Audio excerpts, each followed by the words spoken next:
और सीधे आपको ले चलते हैं यूपी के कोरोना बुलेटिन में। सैंपल्स की जांच की गई। प्रयोगशालाओं को 11,226 सैंपल्स भेजे गए थे। उनके पास कुछ जो पहले की पेंडेंसी थी वो भी क्लियर हुई और 12,589 सैंपल्स की कल जांच की गई। पूल सैंपलिंग के अंतर्गत 5-5 सैंपल के 1,036 पूल और 10-10 सैंपल के 167 पूल लगाए गए। आरोग्य सेतु ऐप का हम निरंतर उपयोग कर रहे हैं। अब तक जिन लोगों को अलर्ट जारी हुआ है उनमें से 60,194 लोगों को हमारे कॉल सेंटर से फ़ोन किया जा चुका है और उनका हालचाल पूछा जा चुका है। हमारे कॉल सेंटर का नंबर 1800-180-5145 है। ये हेल्पलाइन है। इस नंबर पर फ़ोन करने पर आपको कोई शुल्क नहीं देना पड़ता और आप जब भी कभी चाहें कोरोना वायरस के संक्रमण के विषय में कोई आपको अगर शंका हो, आपको खांसी हो रही हो, आपको बुखार हो या आपकी सांस फूल रही हो, इस नंबर पर फ़ोन कीजिए। हमारे विशेषज्ञ आपको सलाह देंगे और अगर वो आपको अपनी जांच करवाने को कहते हैं तो अपनी जांच करवाइए। अगर संक्रमण पाया जाए तो अपना इलाज करवाइए। जांच की व्यवस्था, इलाज की व्यवस्था राज्य सरकार के द्वारा बिल्कुल निःशुल्क की गई है, इसलिए आप इसमें बिल्कुल संकोच न करें। अगर आपको लक्षण लगता हो तो तत्काल सामने आएँ और अगर आपको लगता हो कि आपके किसी पड़ोसी में लक्षण आ रहे हैं, आपके परिवार वाले में लक्षण आ रहे हैं, तो तत्काल अपनी जांच करवाइए। जितनी जल्दी आप जांच करवाएंगे उतनी ही जल्दी आप पूर्णतः उपचारित होकर घर चले जाएंगे, क्योंकि ये देखा जा रहा है कि जिस घर में अगर एक कोई व्यक्ति संक्रमित हो रहा है तो कई लोग संक्रमित हो जा रहे हैं। अगर उन्होंने विलंब से अपनी जांच करवाई और संक्रमित रहे तो फिर बहुत लोग संक्रमित हो जाते हैं। जब प्रारंभ में आप अपनी जांच करवा करके और अगर आप अपना इलाज शुरू करवा लेते हैं, आप अस्पताल चले जाते हैं, तो आपके घर के लोग संक्रमित नहीं होते। आज सुबह ही हमने देखा लखनऊ में और फिरोज़ाबाद में और आगरा में और गाज़ियाबाद में कई जगह कई ऐसे प्रकरण सामने आए जहां की एक घर में एक व्यक्ति संक्रमित हुआ तो उसके घर के 6 लोग, 9 लोग, 10 लोग संक्रमित हो गए। अगर जिस व्यक्ति को जैसे ही लक्षण मालूम पड़ते हैं और वैसे ही अपनी वो जांच करवा ले तो उसके घर वाले भी सुरक्षित रहेंगे और वो भी सुरक्षित रहेगा। उसकी चिकित्सा जल्दी हो जाएगी और घर में जो बड़े बुजुर्ग हैं वो संक्रमित नहीं होने पाएंगे। तो सबसे ज़रूरी बात यह है कि जैसे ही आपको लगे कि आपकी सांस फूल रही है या खांसी हो रही है, तत्काल अपनी जांच करवाइए और इसकी व्यवस्था निःशुल्क है, इसलिए कोई संकोच न करिए। और अगर कोई व्यक्ति संक्रमित है तो उसके प्रति किसी प्रकार की दुर्भावना मन में मत लाइए। संक्रामक बीमारी है, कोरोना वायरस किसी को हो सकती है, इसलिए अगर कोई हमारा पड़ोसी, हमारा कोई रिश्तेदार अगर संक्रमित होता है तो उसके प्रति हमको मन में कोई दुर्भावना नहीं लानी चाहिए। हमको उसकी आगे बढ़ के सहायता करनी चाहिए। जिला प्रशासन को या मुख्य चिकित्सा अधिकारी को या पास के जिला अस्पताल में सूचना देनी चाहिए। अगर आप गांव में रहते हैं तो जो आपकी आशा वर्कर हैं उनको सूचना दीजिए, वो तत्काल वो सूचित करेंगी। और अगर आपको लगता है कि आपकी तबीयत खराब हो रही है, सांस फूल रही है, तत्काल आप एम्बुलेंस को बुलाइए। 108 नंबर पर फ़ोन करिए। 108 नंबर पर फ़ोन करके एम्बुलेंस बुला करके अस्पताल जाएं, वहां आपकी जांच भी होगी और आपका इलाज भी किया जाएगा। और जो आरोग्य सेतु ऐप जिससे हम बार बार फ़ोन कर रहे हैं लोगों को, जो अलर्ट्स आ रहे हैं, आपसे अनुरोध है इसको डाउनलोड कर लीजिए। ये एक बहुत ही उपयोगी ऐप है। अगर आपके पास स्मार्टफोन है तो आरोग्य सेतु को डाउनलोड कर लीजिए। डाउनलोड करने से ये आपको अलर्ट करता है, आपको सावधान करता है। अगर आप किसी भी संक्रमित व्यक्ति के नज़दीक जाते हैं तो आपको ये सावधान कर देता है और आपको सावधान करता है तो फिर आप अपने लक्षणों की जांच कर सकते हैं, आप अपने आप को बचा सकते हैं। तो इस ऐप को डाउनलोड करिए।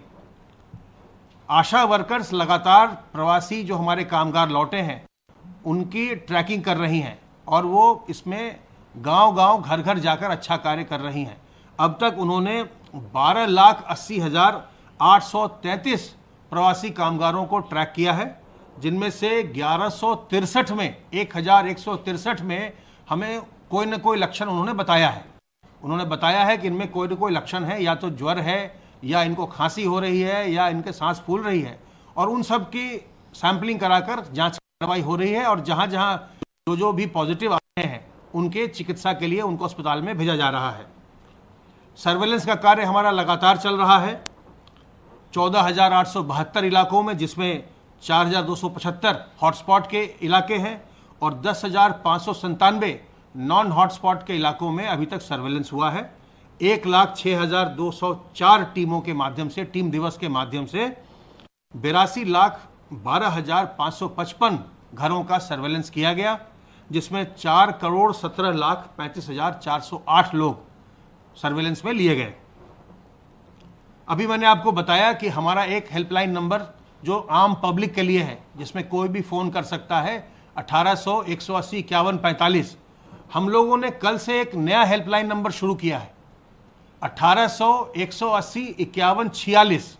ये आम पब्लिक के लिए नहीं है, ये आशा वर्कर्स के लिए, आंगनवाड़ी वर्कर्स के लिए, एएनएम के लिए, जो एएनएम्स होती हैं, ऑक्सिलरी नर्स मिडवाइफ, और जो प्राइवेट फार्मासिस्ट हैं, जो प्राइवेट दवा की दुकानें हैं, उनके लिए ये नंबर है। अगर प्राइवेट दुकानों में जो फार्मासिस्ट हैं वहाँ पर अगर कोई व्यक्ति खांसी की दवा लेने आ रहा है या बुखार की दवा आपसे ले रहा है, तो इस नंबर पर आप हमें सूचित करिए ताकि हम उसकी जांच करवा सकें, उससे हम हालचाल पूछ सकें अपने कंट्रोल रूम से, और उसकी हम जांच करवा सकें कि अगर उनको कहीं कोविड की समस्या हो रही हो तो उनके समय से हम चिकित्सा करा सकें। तो आशा वर्कर्स, एएनएम, आंगनवाड़ी वर्कर और जो प्राइवेट दवा की दुकानें हैं, उनके लिए हमारा नंबर, हेल्पलाइन नंबर है 1800 180 51 46। इस पर फ़ोन करके हमें सूचना दीजिए और हम फिर उनको ट्रैक करेंगे और उनकी हम जांच करवाएंगे, उनकी हम चिकित्सा करवाएंगे। अब हम लोगों ने जो हमारे मोबाइल मेडिकल यूनिट्स हैं, इनको भी हमने भेजना शुरू किया है वैसे इलाकों में जहां बहुत प्रवासी कामगार आए हैं। हर मोबाइल मेडिकल यूनिट को ये बताया गया है कि वो प्रत्येक दिन अगर शहरी क्षेत्र में जाएं तो 3 मोहल्लों में जाएं और जा कर के वहाँ पर जिसको भी बुखार हो रहा हो या खांसी हो रही हो उनकी जांच पड़ताल करें, उनसे हालचाल पूछें, जांच पड़ताल करें, उनके नमूने भी लें।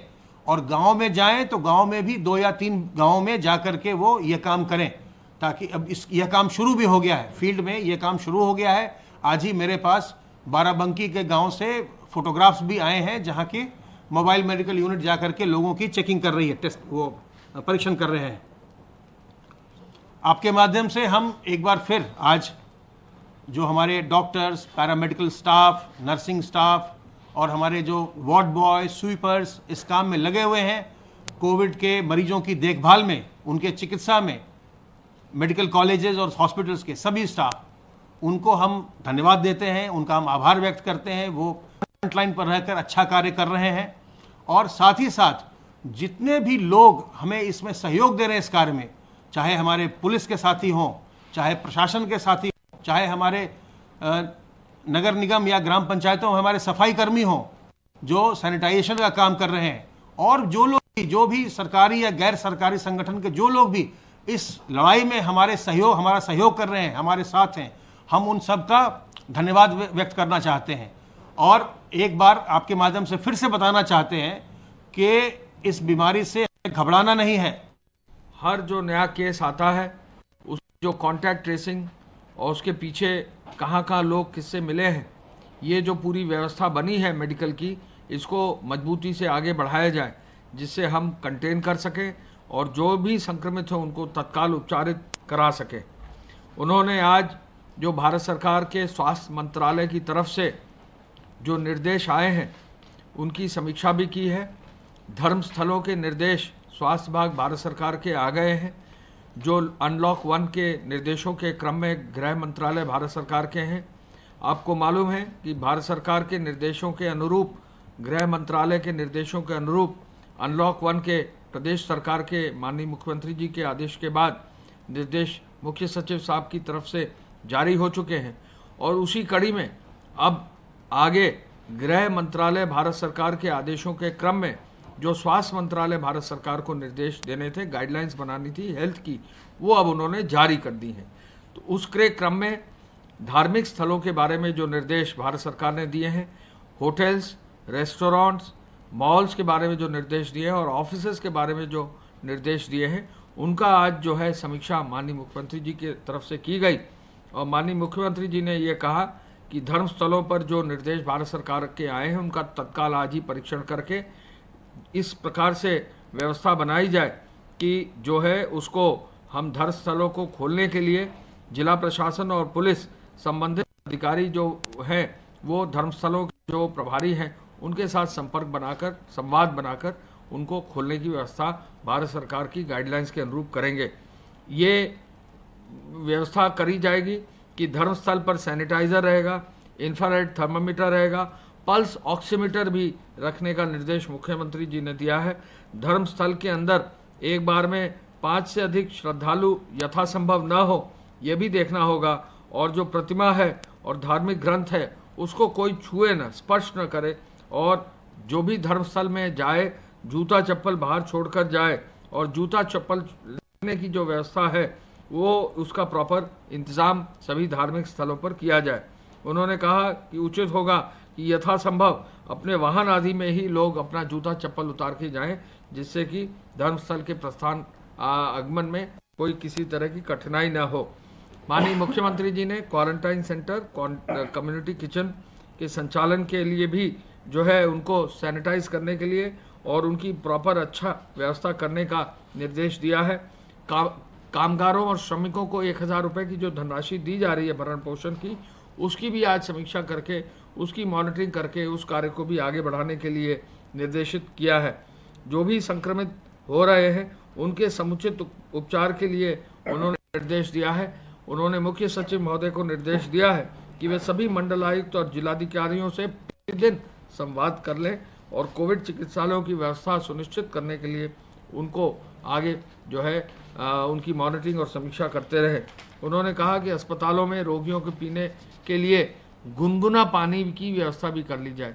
ल्यूक वार्म वाटर जो है, जो वार्म वाटर जो है पेशेंट्स के लिए और वहाँ जो लोग हैं उनकी व्यवस्था यथासंभव हो जाए।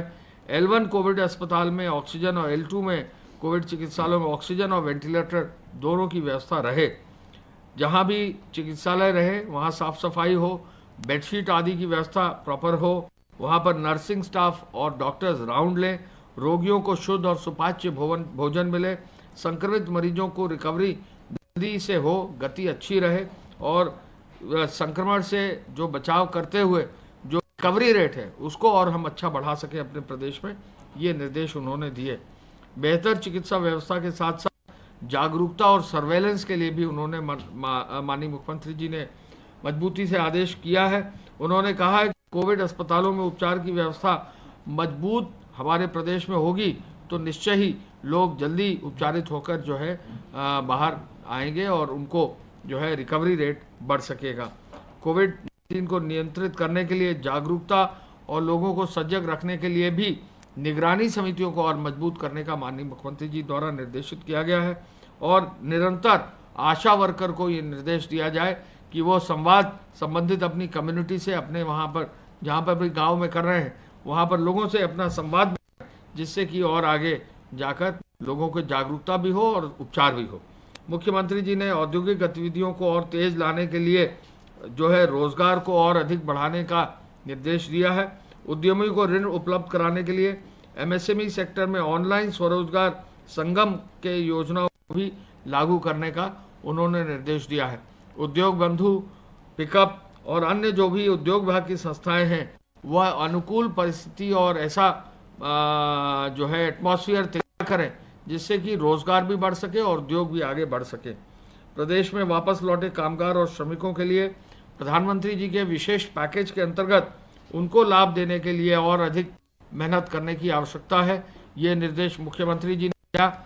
मुख्यमंत्री जी ने विशेष रूप से ये कहा है कि लगभग जो हमारे रेहड़ी खोंचे वाले हैं उनका जो है सर्वे अब तेजी से प्रदेश में चल रहा है अर्बन एरियाज में, और अर्बन एरियाज में इनकी संख्या 15 लाख से अधिक होगी, कम से कम 15 लाख होगी, ये उनका अनुमान है। तो इसकी सर्वे चल रहा है और मुख्यमंत्री जी ने कहा है कि सर्वे के आधार पर जो अर्बन सेक्टर में इस तरह के स्ट्रीट साइड वेंडर्स हैं उनको जो प्रधानमंत्री पैकेज है 10,000 रुपये का जो है लोन दिया जा सकता है, उसमें छूट भी है, अच्छे वसूली अच्छी जहाँ पर जो है रिकवरी हो। तो ऐसे में मुख्यमंत्री जी ने कहा है कि उसमें जो है अधिक से अधिक सर्वे करके लोगों को लाभान्वित किया जाए और जल्दी उसके कार्यक्रम आयोजित किया जाए। MSME सेक्टर में जो है ऋण देने के लिए भी उन्होंने स्टेट बैंकर्स कमेटी को आयोजित करने का निर्देश दिया है और बहुत जल्दी ही इस कार्य को आगे बढ़ाया जाएगा। उन्होंने विशेष आर्थिक पैकेज के लिए भी अधिक से अधिक लाभ के लिए अन्य सेक्टर में लाभार्थियों को और अधिक जोड़ने के लिए उनको लाभान्वित करने का निर्देश दिया है। मुख्यमंत्री जी ने ग्रामीण क्षेत्रों में संचालित विभिन्न विभागीय योजनाओं में कामगारों और श्रमिकों को जोड़ने के लिए निर्देश दिया है। विभिन्न योजनाओं में यथा जहां रोजगार की मैपिंग के बाद कार्य लिए जा सकते हैं, मनरेगा आदि में भी विशेष रूप से बल देने के लिए कहा है। उन्होंने ऐसे जनपदों को भी चिन्हित करने के लिए आदेश दिया है जहां 25,000 या 25,000 से ज़्यादा श्रमिक और कामगार लौटे हैं और उन जनपदों में स्किल मैपिंग के कार्य को तेजी से करने का निर्देश उन्होंने दिया है। श्रमिकों को, स्ट्रीट वेंडरों को, MSME इकाइयों को जो भी संभव लाभ है वो तो दिया ही जाए, सामाजिक सुरक्षा के अंतर्गत भी उनकी एक प्रभावी योजना बनाकर कार्रवाई की जाए। रोजगार उपलब्ध कराने के लिए जो पोर्टल की कार्रवाई है वो निर्देश दिया है। औद्योगिक इकाइयों को लिए जो संस्थाएं हैं, श्रमिकों कामगारों से उनको जोड़ने के लिए प्रयास करने के लिए मुख्यमंत्री जी ने निर्देशित किया है और नोडल अधिकारियों को प्रदेश सरकारों से संपर्क करके ये भी कहा है कि जो अन्य प्रदेश से लोग आने के लिए रह गए हैं उनको अब जो भी आना चाह रहे हैं उनको प्रोत्साहित करके उनको ट्रेनों की व्यवस्था के माध्यम से प्रदेश में लाया जाए। डिजिटल पेमेंट की सुविधा को विशेष बल मुख्यमंत्री जी ने शुरू से दिया। हर योजना में तो यूपी सरकार की प्रेस कॉन्फ्रेंस रोजाना होती है और इस बार प्रेस कॉन्फ्रेंस के लिए जानकारी दी जाती है कि क्या कुछ इंतजाम सरकार की ओर से किए जा रहे हैं कोरोना काल से निपटने के लिए, क्या एहतियात बरतना है आम जनता को। यहाँ रुक रहे एक छोटे से ब्रेक के लिए।